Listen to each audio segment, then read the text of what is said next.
சுட்டும் விழி சுடரே நாடகத்துல இன்னைக்கு ஒரு நெஞ்சை உருக்கும் பகுதியை பார்த்தீங்களா?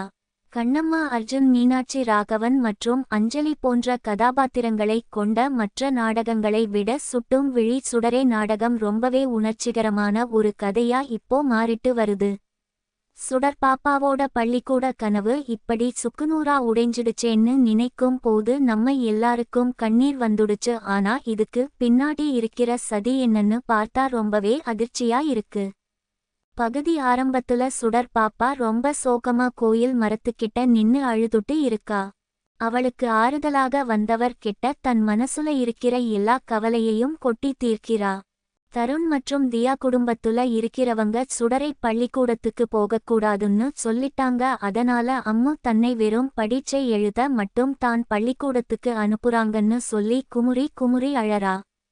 அம்முவுக்கு இதுல கொஞ்சம் கூட விருப்பம் இல்ல. அவங்களும் தனியா அழுதுட்டு இருக்காங்கன்னு சுடர் சொல்லும்போது அங்க இருக்கிறவர் மனசு ரொம்ப வலிக்குது.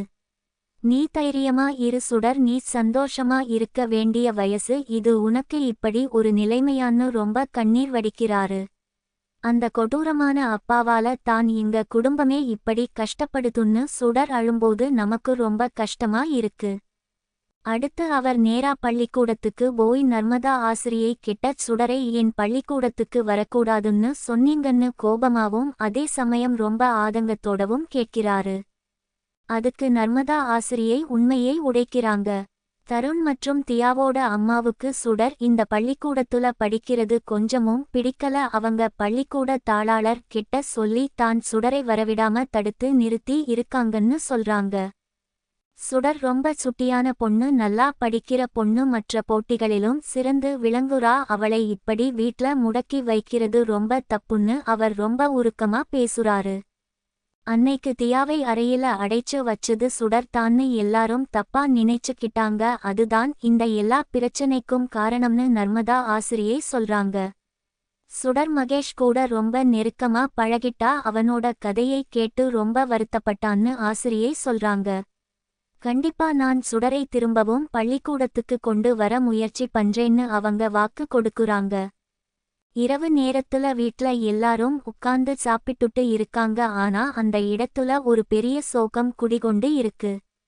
அம்மு தன் கையால சுடருக்கு சாப்பாடு ஊட்டி விடுறாங்க. அப்போ அம்முவோட கண்கள்ல இருந்து கண்ணீர் கொட்டுது. சுடர் பாப்பாவும் அம்முவுக்கு திரும்ப சாப்பாடு ஊட்டி விடுறா. இந்த பாச போராட்டத்தை பார்க்கும்போது கண் கலங்காம இருக்க முடியல. அப்போ அங்க இருக்கிற கணவர் ஒரு காகிதத்துல எழுதி அபி கிட்ட காட்டுறாரு. வலி எப்படி இருக்கு, கீழே படுக்குறது சிரமமா இருக்கா அப்படின்னு அவர் அன்பா கேட்கும்போது அதுக்கு அபி நான் நல்லா இருக்கேன், நீங்க நிம்மதியா தூங்குங்கன்னு காகிதத்துல எழுதி காட்டுறாங்க. இந்த குடும்பம் இப்படி கஷ்டப்படுறதை பார்க்கும்போது நமக்குள்ள ஒரு பெரிய பாரம் ஏறுது. அடுத்த நாள் காலையில நர்மதா ஆசிரியை நேரா சுடர் வீட்டுக்கே வந்துடுறாங்க. சுடர் வீட்ல படிக்கிறதை பார்த்துட்டு அங்க இருக்கிற பெரியவங்க கிட்ட ரொம்ப தைரியமா பேசுறாங்க.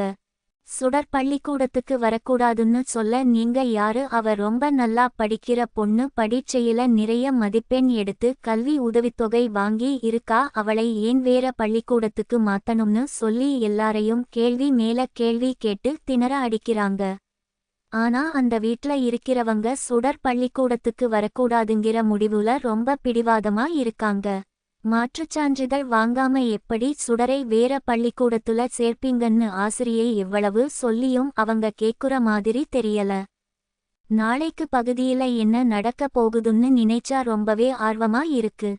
சுடர் வீட்ல உட்கார்ந்து ஒருத்தரோட முகத்தை அப்படியே தத்ரூபமா காகிதத்துல வரைஞ்சுட்டு இருக்கா.